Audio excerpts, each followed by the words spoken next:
सीता के सकल देखी झांकथिन जनक ऋषि।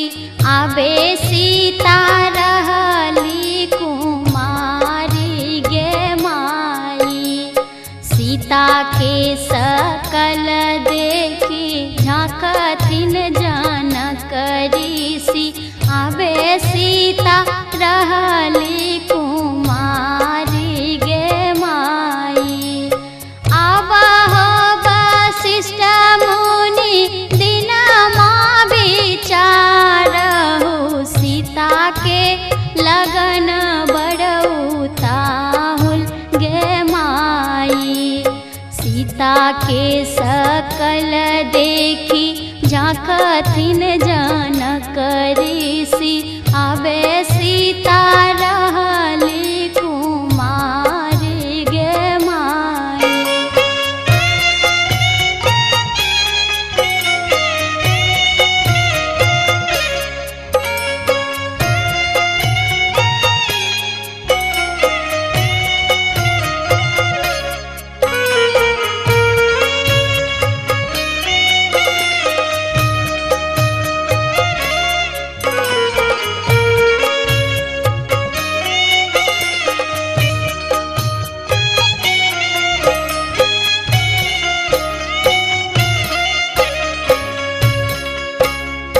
बेटवा जे रहता बेटी खेलीते बियाही तो।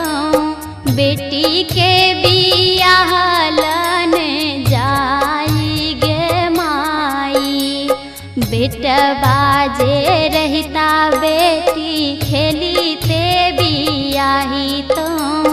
बेटी के बियाहलन जाई गे माई।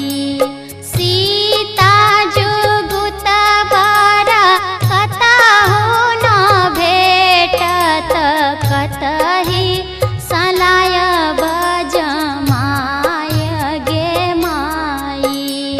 सीता जुगुत बर अवधपुर भेटत।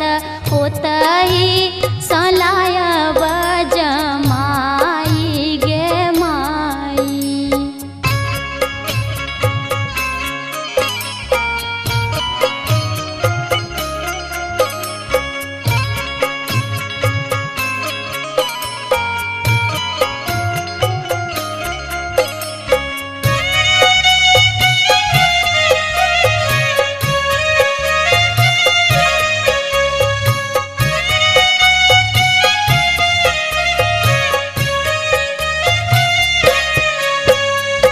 राजा दशरथ जी के चारि बालक छानी।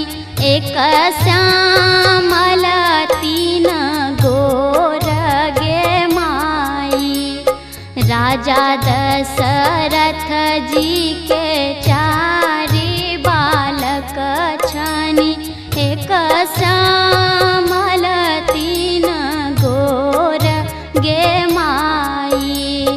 गोरही देखी जूनी भूली हो बाबा।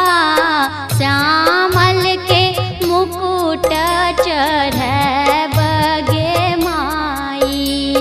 गाई के गोबर अंगनानी पायल।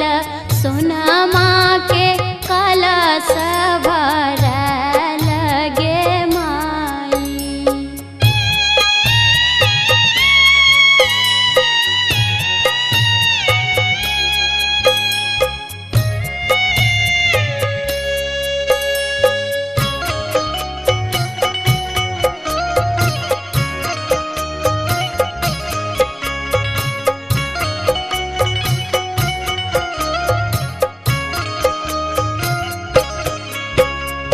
जखन ही रामचंद्र धनुष उठावोल। मची गेल जय जयकार गे माई। जखन ही रामचंद्र धनुष उठावोल। मची गेल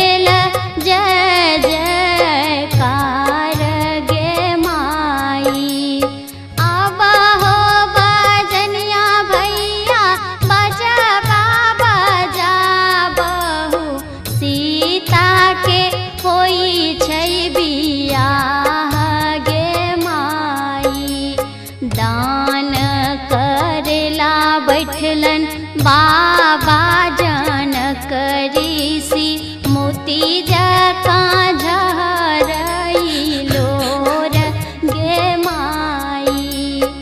दान करेला बैठलन बाबा